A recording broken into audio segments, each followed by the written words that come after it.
Hello, folks. It's time for take two. We're doing episode 16 of Power Rangers Beast Morphers. Blah, blah, blah, blah, blah, blah, blah. Yeah, the title's on the screen or something. But, anyways, the Climactic duo is back, and you see them in effect when it comes to a cake.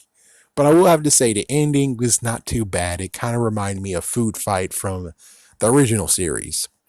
It wasn't too bad, but it was kind of a messed up stretch, and the whole thing of, hey, Bucko, hey, Buster, watch out. And it's like, you know his name. His name is Devin. Why don't you just say it? I know it's slang talk, or at least it was nicknaming, but still, you know his name is Devin. Just say, hey, Devin, cool it down or something. It's like, gee whiz. Yeah. So yeah, the cake experience. Okay, so in the very beginning, we have two stories, basically two stories. Story one is Devin, and there's some issues with that one. And then we have Ben and Betty. Let's just get Ben and Betty out of the way. Apparently, their father's birthday is coming up, and they have to get a cake. They had one big cake, and for some reason, the freaking police officer, instead of being like, oh, I can dodge this, or I can get him out of the way, no, he just throws it in the air and pff, right in freaking Benny's face, and the police officer keeps running. Police officers don't do that. Police officers definitely don't do that. And in the second cake, again, hey, Buster, watch out. It goes on the seat, and Betty just sits down on the freaking seat. The third one is that Devin actually got them a cake, and they're actually making the final touches with frosting. The frosting won't come out. The frosting splatters their dad. Their dad said, after a while, like, this frosting's good. Why don't you try some? And there's the food fight. That's not bad. That's not bad. I kind of like it. I wish they could have toned it down just a little bit, But yeah. Now for Devin's story, the one that really truly matters. So Devin actually was doing his jog until all of a sudden there's a bank robbery. So Devin apparently has a Fury Crystal still on, which I'm like, you need to do two things, Nathan. Number one, you needed to make it an actual bonder too, Like I said in the previous episode review, or inquiry. You needed to house it in a bonder and allow it to actually have the energy of it coming from it be managed better than just having it all free flowing like that. And plus, I didn't think there were some side effects, but hey, having a bonder would block the side effects. But they didn't do that, and for some reason, the best thing that I would have figured is, you're not fighting right now. Take it off. Get him to take off the freaking thing. He doesn't need it. Take it off. Okay, he didn't allow it to be transported, which means you have to make it a bonder so he can transport it and he can actually turn to Fury mode. But apparently, for some reason, y'all guys still let him have it on. I don't know why. So what Devin does is actually Devin goes after robbers, and he lifts up their car, and the police officer's like, hey, what you doing? Listen, Robotrons and Gigadrones are your job.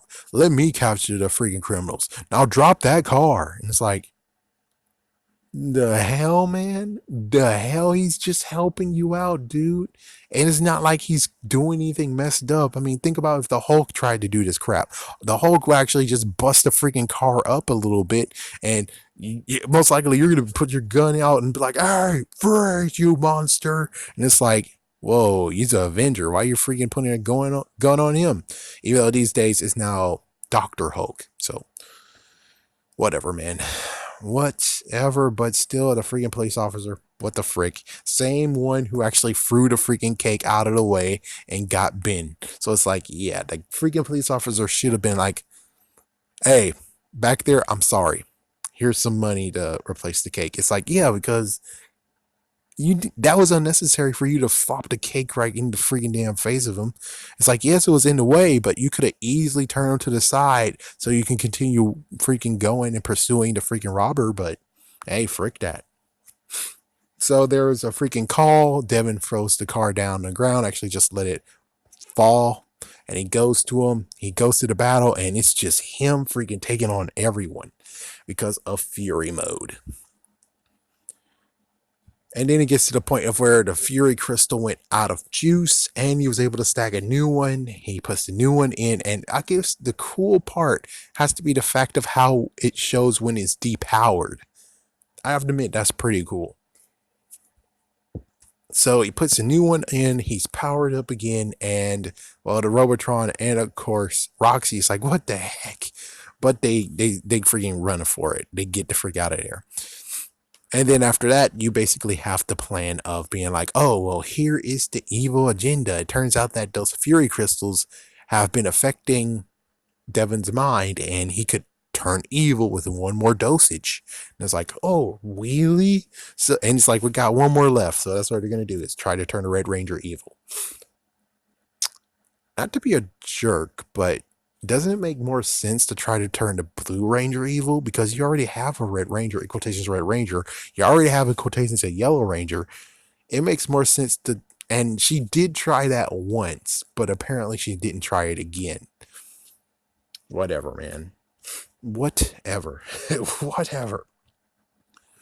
So again, they're going to try to use a data disk to get the cheetah speed. And crazy enough, technically in the battle, she could have easily have grabbed the data disk because it already got its cheetah speed, which is kind of stupid when we get to the point of where it's like it's truly stupid. So anyways, yeah, so Devin actually goes back to the base. They did some scans. Yes, it's affecting his mind. You need to really not do it. And after that, it's like, I think the commander actually had something to say about that too. But again, I'm like, why did you allow him to still keep it on? Seriously, you should, after the battle he was won, the last episode, he should have took it off and do more tests on it and try to figure out what to do with it, how to actually make it really stable. But instead, you guys just said, oh, we're just going to allow him to keep it on. It's like, yeah, thank you, Clyclamic Kuo. You freaking, you keep on doing the funny mess stuff, which thank goodness is a little bit toned down. But when it comes to this whole smart, y'all guys decided to go, it's okay. He can still wear it. It's like, what? Seriously, what? So eventually, the Robotron comes back again, along with Roxy. Roxy has a Fury Crystal. Devins is about to run out, and well, Ravi tries to stop him. Ravi fell out of the morph. The other three is dealing with the Robotron, and the Robotron's like, hey, wait. What about me? I need the crystal. And it's like, oh, frick it, I can still take down you three. And that's when it's kind of funny if you look, is that when the Robotron versus those three, you actually can see that it says TV Asaki. And it's like, oh, that's crazy. And then when you see it later on, you'll see that it's a different background. So you can see stock footage is still in session. Of course. But I'm just saying it's kind of funny being like, I would love it if they actually address it and say that, yes, we got TV Asaki 2 and TV Asaki actually does like some documentaries and stuff about the Power Rangers. Because, well, you know. So meanwhile, we have them and Ravi has the Fury Crystal and Devin got the Fury Crystal finally. And then he actually gets out of it. He gets out of the morph and he's back to normal Red Ranger and he crushes it. And Roxy's like, no. And meanwhile, the Robotron got destroyed, but yet somehow, unlike the other time, the freaking data disk is not destroyed, which I'm like, bull. Then you should have been able to do that the other time instead of being like, it's blood. So it's like, I don't know. And plus, silver and gold is more powerful than the other three. So technically, with yellow included, that means their blast should have been able to destroy the data disk. But somehow, by some miracle, and I'm like, I wish she would have just got it beforehand.